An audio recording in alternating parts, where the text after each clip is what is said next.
So our presentation is in two parts. I'll be talking about the background to this project, description of the project, and a little bit about mathematical modeling. And Dr. Retek will talk about the implementation, and that will be the bulk of the presentation and our first feedback from our experimentation in the field. A little bit about the motivation behind this project is, this is from my experience teaching mathematics, where a lot of my students, whenever I'm teaching, will ask me when or whether they are ever going to use any of the stuff that I'm teaching them, because it looks so abstract and it's not connected to their real life in any way. So that got me into mathematical modeling, where I look at open-ended problems that are connected to students' lives and enables them to see the need or the use of mathematics in their lives. So for me, mathematical modeling, of which I'll define later, it helps in shifting the mindset of students from being performers of procedures to informed decision makers. Because the nature of the problems they engage in, they have to make decisions in terms of how they are going to solve them. They have to make assumptions, and then they need to collect data on their own. So they have to make very informed decisions the same way you make decisions in real life. So that was my main motivation for this project. And also, there's also the need to introduce students in K through 12 to relevant computing and computational skills. The unfortunate thing is we have a shortage of computer science teachers, and also the curriculum, the K through 12 is packed. There's no room for new computer science classes. So for us, the solution would be to integrate computer science skills and computational thinking skills in an already existing curriculum. And in this case, it was mathematics through mathematical modeling, where you can have problems that can actually be solved using computers or using programming, as we'll show with some of the examples we have. The other side to this project is the need to diversify the computer science majors here at UWB. Actually, Akedi was talking about this just before we started this, about how in the computer science department, they're talking today about the need to increase the number of the women in their program. So as a result of that, the computer science program introduced this CS295, K through 12 computing education, where the students in that course engage middle school students in after schools in programming. So the reason behind that, they were targeting students who might not likely choose computer science as a major. Hopefully they'll get interested in programming and end up being interested in computer science as a major and come to UWB. So that's the other side of this. And the programming language they use is Scratch, which is a Visual Basic programming. I can talk a lot more about this, but this is designed to teach computational thinking skills, especially for middle school students. So for this particular project, we're working with middle school students. And the main reason for that is that research shows that a lot of students make decisions about their careers as early as middle school. So if we focus on middle school, we'll get them at middle school, we have a better chance of recruiting them into a STEM major, or recruiting them into computer science in this particular case. So as most of you might be aware, this project was funded by the SRCP seed grant. So our project explores the effectiveness of using Scratch as a mathematical modeling tool in grades 6 to 8. And we're trying to focus on fostering computational thinking skills in middle school grades. So the initial plan for this project was having UW computer science students working with Kenmore Middle School in an in-person after-school program to solve 1 or 2 mathematical modeling problems using Scratch. And we were awarded this grant right at the beginning of the pandemic, so that didn't happen. What actually ended up happening was having our CS students working with students in a YMCA after school program via Zoom because of the pandemic. So I've been mentioning mathematical modeling, but I haven't defined it yet. So mathematical modeling is a process that uses mathematics to represent, analyze, make prediction, or otherwise provide insight into a real world phenomenon. And our Common Core standards also have mathematical modeling as a practice standard and also as a content standard. So you'd find that if we look at our standards, our Common Core standards, mathematical modeling is embedded throughout from K through 12. It's actually a content area in high school, but it's part of all the content domains from kindergarten throughout the end of middle school. And for this, we also have this one of the practice standards on modeling with mathematics. It's called standard 4, model with mathematics. And it says that mathematically proficient students can apply the mathematics they know to solve problems arising in everyday life, society, and workplace. So this is also the motivation I cited earlier, the need for students to be able to solve problems that apply to their real lives, problems they see every day, so that they don't have to wonder why they are learning mathematics or why the mathematics they are learning is really important, or there's even need to learn the mathematics they are learning. So the need to apply mathematics to solve real problems has been the main motivator. And I'm sure can all agree with me that when the pandemic started, there was a lot of mathematical modeling. Everyone was making decisions based on models. Even the government, the decisions they had to make, talking about flattening the curves, all those, there were a lot of mathematical models that were thrown around. And it also just underscores the need for us to teach that kind of mathematics to our students so that they just don't see it when there's a big pandemic like what happened, but it should be the kind of mathematics they are learning in the classrooms. So these are just some of the examples of mathematical modeling problems. The first one was motivated by the Flint, Michigan water problem, that contamination that happened a few years back. And then the second example, as you can see, this is talking about social distancing. And we know a lot of middle school kids, they like fast food. So the third one is on fast food restaurants.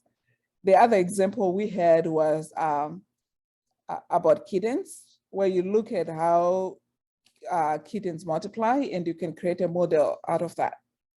So if you take a look at these problems, there isn't a suggested way of solving a problem or something that's so obvious. And some of them might even be missing all the pieces that are needed to solve the problem. So the student have to make assumptions. They have to decide on how to solve them. There's no one right way. There are so many entry points. They are open-ended. So like I said, it moves the students from being performers of procedures to informed decision makers, because they have to make decisions, they have to make assumptions to be able to solve these problems. And the solutions they come up with depend on the assumptions they make. 2-3 students may come up with 2-3 very different solutions as they are working on this, and all solutions are valid depending on the assumptions they make, depending on how they justify. And you notice from these problems is they all start from the real world. They all start from it's a real problem that they can encounter in every day. And there are so many of these problems. So solving these problems, it happens through a process, or some people want to call it a cycle. If you just do a simple Google of mathematical modeling or mathematical modeling cycle, you come up with so many cycles, different ones. And these are just 3 main ones that I like, that I've referred to in my research. The first one comes from our Common Core state standard for mathematics, which is very simple. But what you notice from all these models is they start with a problem, and the problem starts in the real world. So you're coming from the real world you formulate a mathematical problem, and then you try to solve it, interpret the results, and you go back to the real world. So you start in the real world and you end in the real world. You start in the real world and you end into the real world because you're trying to solve a real problem. And it's not as straightforward as we might want it to be. Sometimes you have to go back and forth. Sometimes you start with your problem, you make assumptions to try to solve it. And when you try to go back to the real world to interpret your solution to see if it fits, it doesn't make sense. You might need to go back and revise your assumptions. So there is a lot of going back and forth in this. But that's what life is like. There's no one right way, one straightforward way of solving the problems we encounter in real life. But what's important is, at the end of the day, the results we get in mathematics, do they make sense in the real world? We always have to go back and check, do they make sense? If they don't, we might have to go and iterate again. But it happens in almost like a cycle that might be, sometimes it's never ending. You need to go back until it makes sense. But it's not our typical way of doing mathematics, where there's just one way of doing it and that's it. And there's just one accepted answer, that's it. The answer you get, depending on the assumptions you make, depending on where you're coming from. So it gives students power in terms of they own their solutions.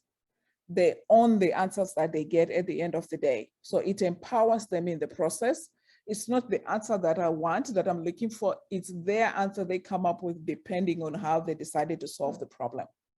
So before I move on to Dr. Akedi, part of this is, there's so many ways to solve this problem, but the way that we chose, because of the need to integrate computer science, was programming, where you actually can program a solution and come up with a solution. And this might include simulations. So the problems that we had to select had to be those that can be programmed for a solution. Not all the mathematical modeling problems you encounter need programming to be solved, but we had to find problems that you can program the solutions for. For example, the 3 examples that I showed, the first one would not be a good candidate for programming, but the other 2 would work well.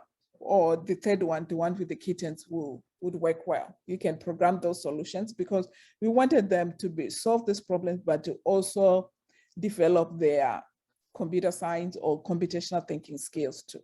Thank you. Thank you. So what I will be presenting, or at least trying to a little bit to show you, because there are much more there, is what we try to do and what are the problems we are facing, and asking maybe you will help us with some solution discussion or something like this. So as Joyce mentioned, we choose, the idea was to use the programming as a tool for students to apply their mathematical modeling and try to get the solution. And in our case, we came to this part of the equation from initiatives that are called Computing for All. And as part of a computer science department, we were looking for how we can make computing available for everyone. This was part of the Computing of All initiative that President Obama came with. And we were thinking at the beginning that we go and engage with the local communities, with local schools, and help kids who don't have access to computing understand what programming is about and other stuff. So we had this framework called CSS 295 Computer Education class. And as part of this class, we started experimenting and going and trying to engage with computing outside. And this is where I came into equation, because after it started the next year, the teacher who was teaching part-time on the left, so I started doing this. So one of the things that I remember, we approached educational department, will ask for their help with the pedagogy and other. And this is where I met Rejoice, who actually used to be a mathematical teacher in her previous experience before she joined. So she had a lot of experience. She helped us to shape our program and the way we engaged, and gave us some good clues how to do. So at the beginning, we were thinking about, hey, a local community, this is obvious where we can do, and we build this course and engagement with Kenmore Middle School, and then the YMCA came with the COVID that I do. So I will look into all these decisions and show you what where we succeeded and where we still not about. But the CSS 295 K-12 computing education is a key engagement vehicle. And this is where we came back together and trying to solve larger problems than just introducing computing. So the way this course is going, so it's first of all 2-credit class, and its class is open to students who took programming classes. Not necessarily they have to be major in computing. We have some students with the School of Education, and we have students who are thinking to do computing. So the idea is that and it's course that open for 12 to 15 students, not more, because of the way it goes. So the way it goes, first half of it, 4 or 5 classes, we teach students how to teach, okay? And then the second part, they go to a local school or local club or YMCA online, how we did, and they actually teach kids. And we decided about middle school, not high school, because a lot of government programs already focusing on high school. And we hear that it's too late sometimes. Many, especially girls, make their mind of what they like to learn in a middle school. So middle school was our decision, and this is where engagement. So our students go to middle school, and we partner with the local schools. We cannot go to the class during the class. We can go, it's after class. So it's usually after class clubs.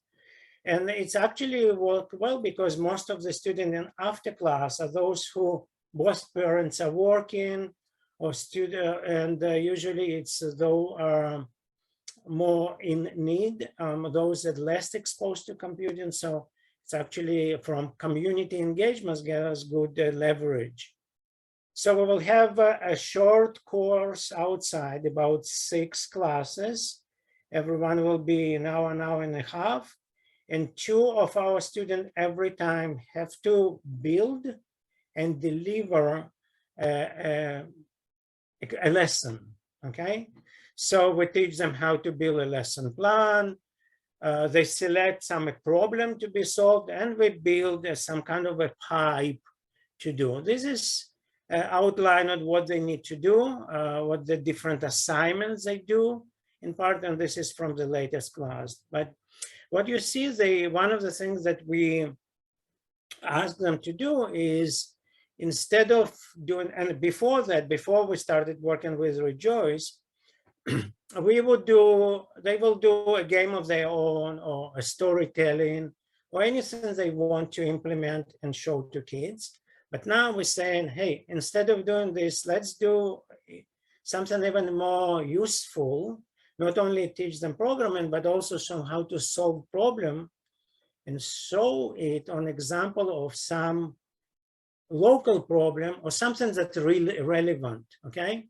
And the Rejoiced work with, provided us with this list of mathematical problems, which some of them we already started working. She worked, I think, with the Paris. It's one of the researchers to make it a little bit more ready to use. Okay, but generally we're just in the beginning to see how we can take this problem and present to students, give them a tool as programming, and show that they can actually solve this problem and analyze, and we'll show it working. Because we engage with the with the teens, and we call them kids, but they're teens, that about 10 to 14 years old, the student need to go to a training. During the Zoom, it's online training. Otherwise, we have a community engagement officer comes and they explain what you can do, what you cannot, rule of engagement with kids, because this is part of that we have to do. And some of the organization, we even have to do their training. For example, YMCA has their own training. What we can say, how we can approach, what's happened if the kids want to befriend you, can you do Facebook with them? A lot of these kind of questions need to be sorted out in this part of this online training. It takes a little bit more time from students, but I think everyone understands it's important and it's good to know, and they do. Now, as far as the tools, the programming, obviously you may be asking yourself, well, how they can do it in like 2 hours, 1 hour, solve a problem and programming? Wow, what's a miracle? So the miracle is called visual programming approach. And it's something that developed in several, in this case, higher education institution. And we use software that developed by MIT. And there are similar developed by Berkeley. And one that we adopted called Scratch. Scratch is a visual programming tool. The generally idea is like Lego. So you have some blocks, in this case, blocks of programming instructions, and they are very obvious, and there is a specific way you can put them together. And this is what our students who understand programming, they very quickly during these 4 or 5 sessions learn these tools. This is just for them very easy to do. And then they build this environment for their specific problem they need to solve, and use this in the class to show students how they can add a little bit, tweak a little bit, and build a tool that solves a specific problem. So visual programming is one that we use, one that created by MIT, and it's called Scratch.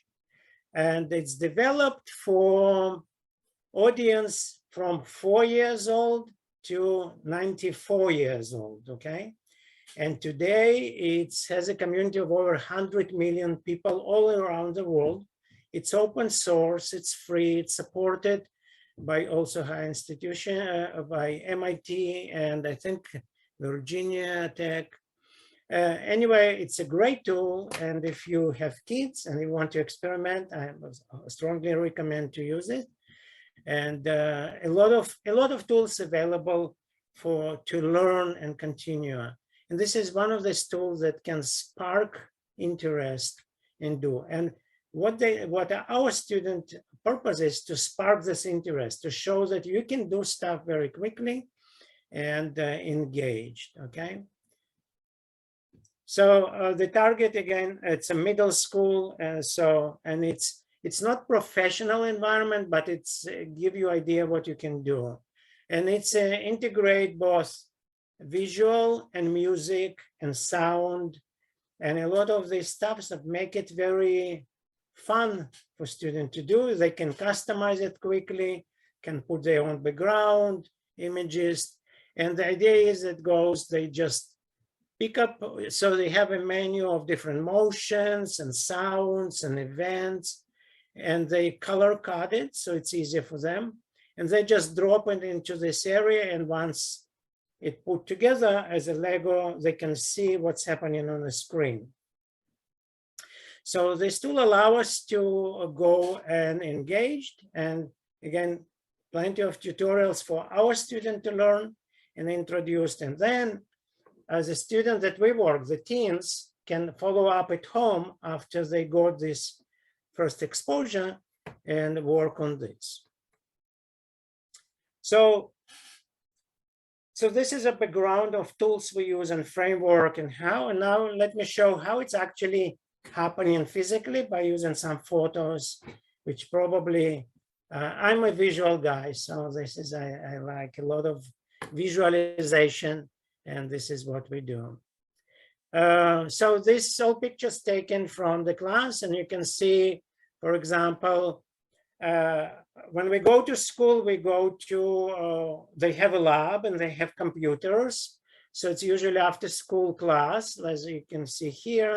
We compete with the sport activities, with other some activities, but we always have a lot of interest. So in this class, these are our students who are teachers, and they just presented, you can see on the screen, some explanation, and now the students are working on the solution that they need to produce. They usually, as I mentioned, there are 2 presenters, 2 teachers, and they are creating this lesson plan and curriculum to do. The rest of the students serve as a TA. And once the student have a task to do, our TAs, in this case, you can see the rest of the student of the class, they go and help kids to do this. So it's proved to be a very effective way, and as we say, nobody left behind, because we have our group of 15, and we usually have a class of 15, 20 kids. So we can effectively, within this hour and a half, really achieve something. And when we do it day by, well, it's on a weekly basis, it takes about 2 months, month and a half, 6 sessions. So we can actually build some, we can achieve something, and this is how it does. What we find very interesting is this approach by student teaching the teams proved to be very much better than we teach the kids, because, you know, they have enough teachers and they feel kind of like my older brother or sister, and they have much better connection. And it's this is great. And what also important, this is very helpful for our students. Our students feel that they're doing something useful, that they're doing something helping, and they can see results, they can see spark in the, you know, in the student faces. So they have like satisfaction, they did something useful. They also, you can see certificate of achievement, which is actually one of our students came up with this to say, hey, because we don't want to give them some sweets, we want to give them something that they will remember, put on a wall, and they will remember they did some good time. Maybe they will do it themselves later on. And this is how we do. And we always try to do some photos, and always great. Not all students survive to the end.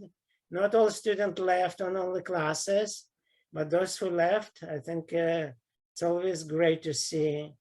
And it's really great to see both diversity in our students and diversity in the students that we have in these classes.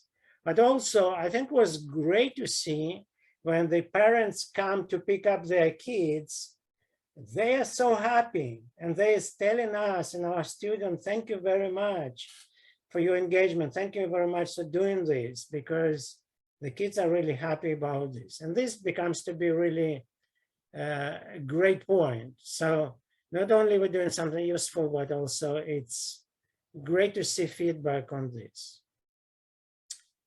So this is overview, and most of what you saw in person engagement was before Zoom, before the COVID.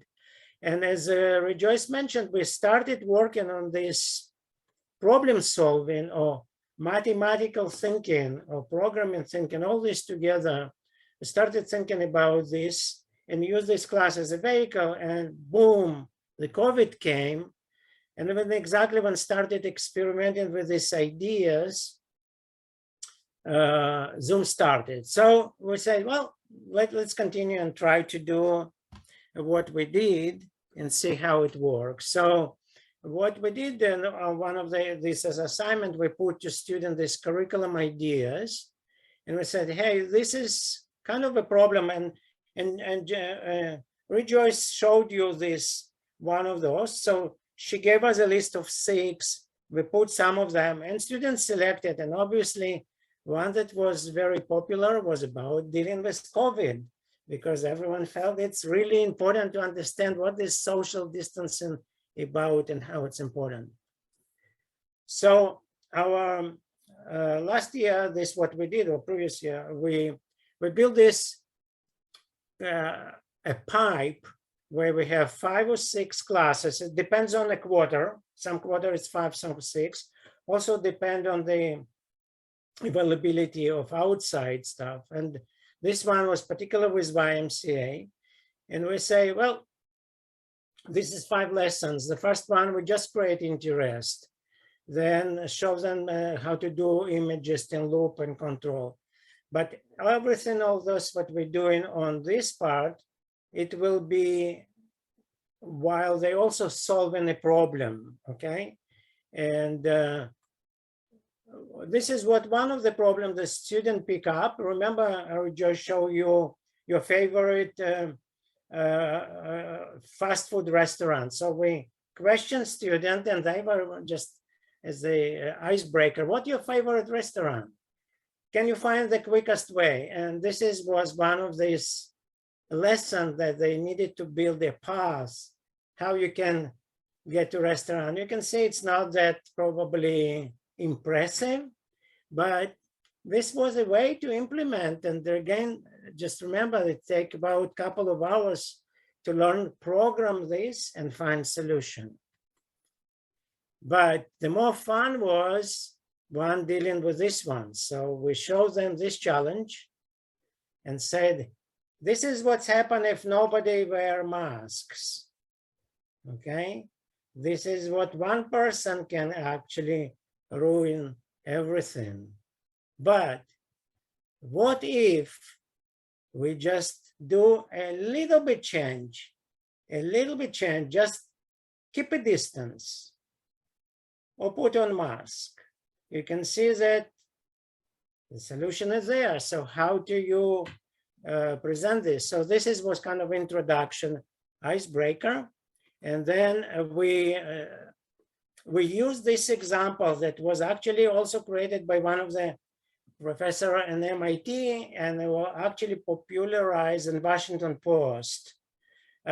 Somebody created this, I think, I don't remember the guy, but he created this and put it into Scratch community. And the idea is here that you can simulate, you can say stayed at home percentage. So if we have people, and in a blue is all the people around, a red will be sick people, and green people who recovered. What if we play with this different ratio of stay at home and simulate, okay? And I cannot play it here, but this was an example that we used, and says to student, so the student rebuild this a little bit. We gave them a ready-made, and they need to tweak a little bit formula and then play with the rates. And what they could see, they can see by the change in the rate people stay, they actually can see this, you can see the curve that we needed to flat the curve, remember? Flat the curve, everyone wanted. So how you do it? Social distances, and the student can see this and potentially bring it home and persuade their parents to show them how it's working. Again, it was easy to implement because the graphics was a simple. Was a green people, and red was sick, and if they collide, the virus jump on you, and you get into sick, and then use this to implement this.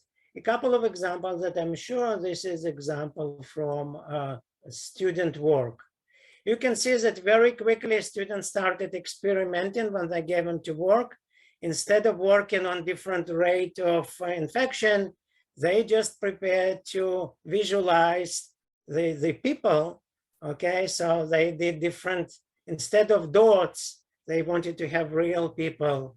And some of them came up with even skiffs and other stuff. So kids like to play, but it's fun. This is the idea, was that they need to play with this and see and understand that it's useful, and it's useful for everyone in their own way. And at the end, we gave them these certificates, and we oftentimes also receive a lot of acknowledgement. And once we even received from one of the faculty from Warsaw, one of their students was there.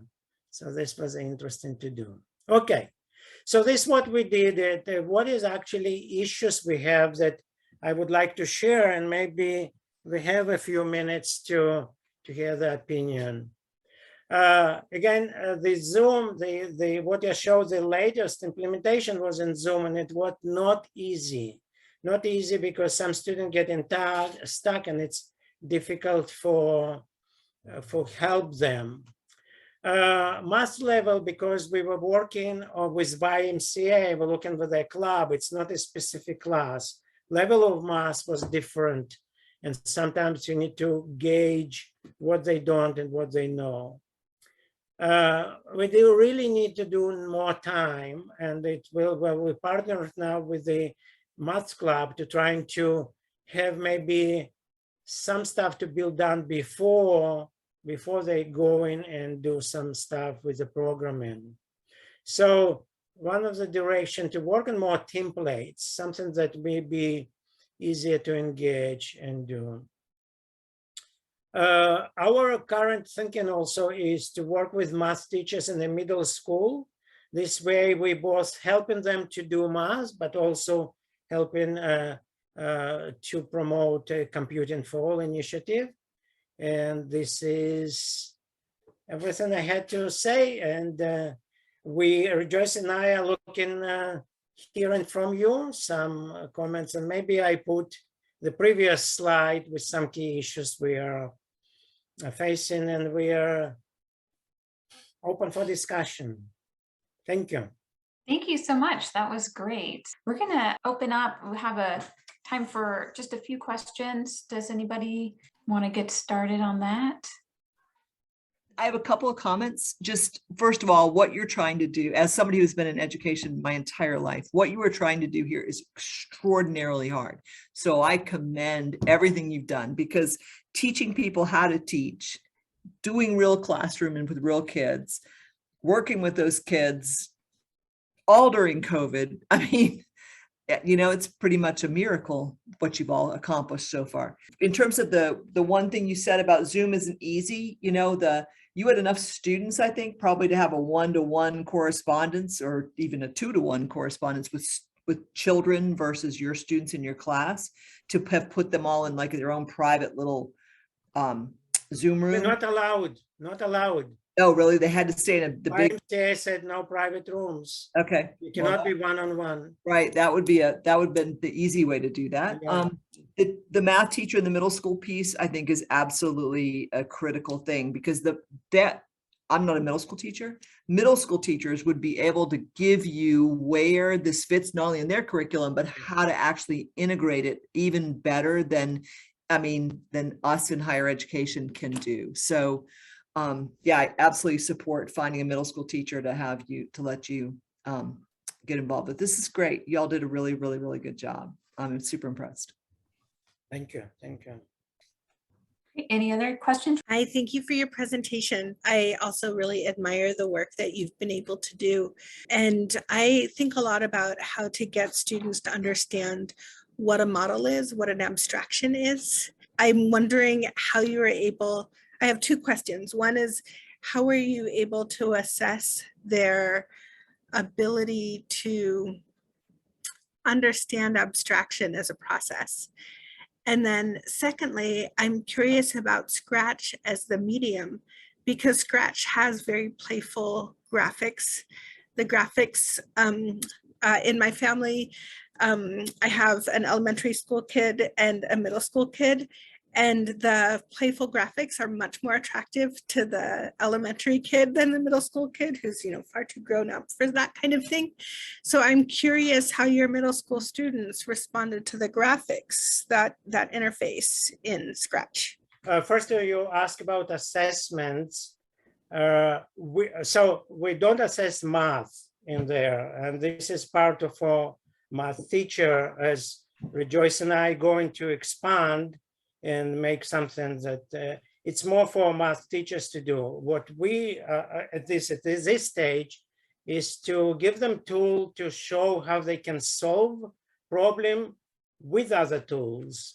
Now, Scratch is I think I absolutely agree with you, and the same observation. We actually did this with the elementary school kids in the middle school, and we find they all successful with this. So elementary school, the smaller guys pick up this perfect, no problem at all. They like visuals, they okay, and having this color coded and a specific way they connect works well. I'm not sure because of Lego or because of their thinking, but it works. It works fine. And Scratch has a lot of good tutorials, easy to put musics and sound. In fact, what we found, elementary school kids love sounds, and sometimes it becomes to be overwhelming because they put some meow and ow, and it just becomes to be too noisy. You need to calm them down, but it's good problem to deal with. I think kids like it. We didn't find most of them like it much. And what most important, they feel they can do stuff within an hour. They can do stuff, and then they can share this with friends, with families, and yeah, it's great. Yeah, I just wanted to say something in addition to what you said. Yeah, I had a conversation with one kid. I think that was during the face-to-face time. We have used Scratch, and I think they were kind of felt like they have outgrown it. They wanted something more challenging. And it got me thinking about, as we think about the future of this project, is to be able to think about another a text-based programming language like Python, something that middle schoolers can still handle. Those who have outgrown Scratch, who want something more challenging. So that's like the future, to be able to say those who are new to programming, it's fun, it's exciting, but there are some students who might feel like, oh, this is for kids. I want something text-based. We will be considering that as well, Becky. I'm wondering whether that's what your question is. Like if someone feel like they've outgrown Scratch, it's too playful. We'll also have some text-based languages too. So this was we're just getting started with this, working together to solve problems. But I totally agree. I've seen that. It's just one student that I had a conversation with that felt like, oh, they've had it with Scratch. Thank you so much. We're going to move on to the next lecture, but if you have more questions, feel free to email Dr. Akapame and Dr. Reddick with any questions you might have. I have a whole list of questions and things I thought were really interesting. So I really appreciate you taking the time to share. Thank you very much.